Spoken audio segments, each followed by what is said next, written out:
Welcome, people of the World Wide Web. So it's Cypher Sigma screen time here, and it is the weekend, so it's movie review time. And as you will see, obviously, as popped up, it is Materialists. So this is one I didn't know. It's from Studio A24, which normally kind of do horrors, which did throw me off a little bit. It is now on 56 minutes long. Main cast is Dakota Johnson as Lucy, Chris Evans as John, Pedro Pascal as Harry, and Joe Winters as Sophie. And it's directed by Celine Song, this is her fourth directorial debut. The only other movie she's done is something called Past Lives. I've not seen it or know about it, so I can't comment. For people who do not know, this is essentially Dakota Johnson, who's Lucy. She's a love matchmaker person in New York, and it is her kind of journey through a period in her life where she's unsure what she wants to do. She comes across the Harry character, who is a rich millionaire, doesn't really quite think, kind of goes to him, and then she has the interaction with Chris Evans, who was her previous love, and then all the kind of the stuff that goes into it's an interesting movie, and I'll get more into that as we go on. So we'll pop the spoiler warning up and we shall get into it. So first off, this movie starts, and it starts probably one of the weirdest ways I've ever seen it. So it comes up, I'm sitting in the cinema, it's gone dark. The trailers, or the beginning comes up A24, which I didn't know what it was. And then it kind of seems like it's a horror, and you have cavemen in the kind of caveman world.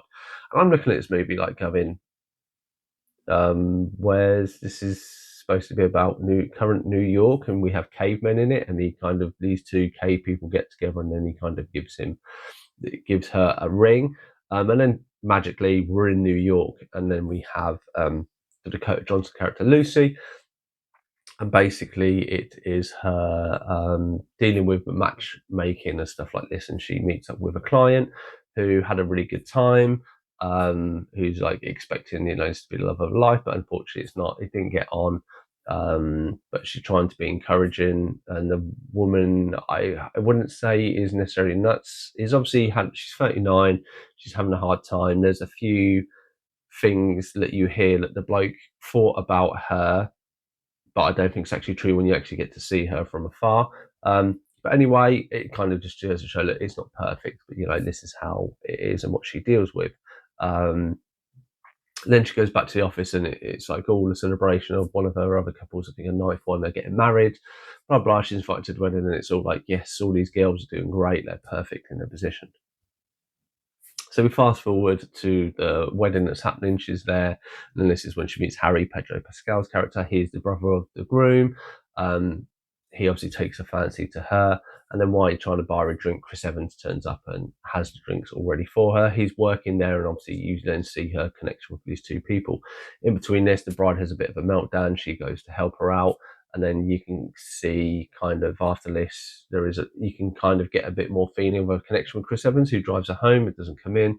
And then obviously Pedro Pascal trying to kind of hunt her while she's going into this phase in her life. As things are going on, basically this develops it doesn't work out. Pedro Pascal, he's all about the money. They're just not a great fit because they want different things. She then kind of more gravitates to Chris Evans. In between this happening, Sophie then gets another date. This is the lady at the beginning who's on her dating things. She gets attacked, and there's a big court case, and this kind of brings into question Dakota if she wanted to do her job. Then, as obviously she breaks up with Pedro and then goes with Chris. They kind of go on this outing and manage to sneak into this wedding, and then they kind of have this connection, and it's all about where they kind of want to see themselves in the future. And then she ends up with Chris Evans and stuff like this. I won't go into too much detail because there's stuff there. So what did I think of this movie? I rate this movie very average, 5. You have the cavemen at the beginning and the end, which throws you really, really off. When you think of the title and its materialist, it definitely goes into that. There's aspects of like Pedro Pascal's character. He's had certain surgeries, and so has Dakota Johnson's character has certain surgeries, and that it's supposed to be like how we're superficial a little bit and stuff like this. And I get that. But having watched quite a few things that Dakota Johnson has been in, 50 Shades of Grey, Don't Know Web, stuff like this, she does come across and does portray the same sort of characteristics I don't know if this necessarily works. I didn't think she had too much chemistry with any of the other actors that were on this. I didn't, all actors and actresses in this film kind of play their role. It was probably like the Sophie character probably had the better acting range so far into this one, but it just kind of it. The title is obviously supposed to be more materialistic in that, and this is it almost feels like it's a bit like it's grounded in reality. If you essentially have a rich person, a probably middle-aged person in America, or middle range in America, I think she earns about 80 grand, stuff like that. A very poor person, Chris Evans' character, and how these kind of interact. And for somebody of my stature in the UK, I don't earn anywhere near those sort of monies and stuff like this. I can't really relate to a lot of them. As I say, I didn't gravitate to any of them. Even when they got back together, I just found Dakota Johnson's character Lucy as very dysfunctional. She kind of, you know, she's very focused on money. He is not. Unfortunately, I've in those ones they can't really fit. And even been together 5 years. If you've not kind of learned to work on that, then there's a reason why you broke up. She kind of says she only wants to settle with someone for money. And then when she gets someone with money, she realizes she doesn't love him, which is like, well, then you kind of, you had love. You didn't think it was good enough. You wanted money. You've got money.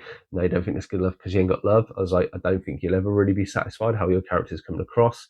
And they're just little bits like that. And I just like, when a film is kind of a romantic comedy, so to speak, and it's supposed to be like this, I say it just didn't. I weren't really happy that they got together. I weren't really fussed. It was just much. I watched it and I just like. I think there are some choices that are a bit weird, like the caveman thing. I get it; it's symbolic and stuff like this, but I think it's a rom com, but it's not necessarily a rom com. It's kind of more of a kind of dark documentary almost type kind of film. But yeah, that is my review of The Materialist. Have you seen this movie? What your thoughts are? It's been interesting to let me know down below.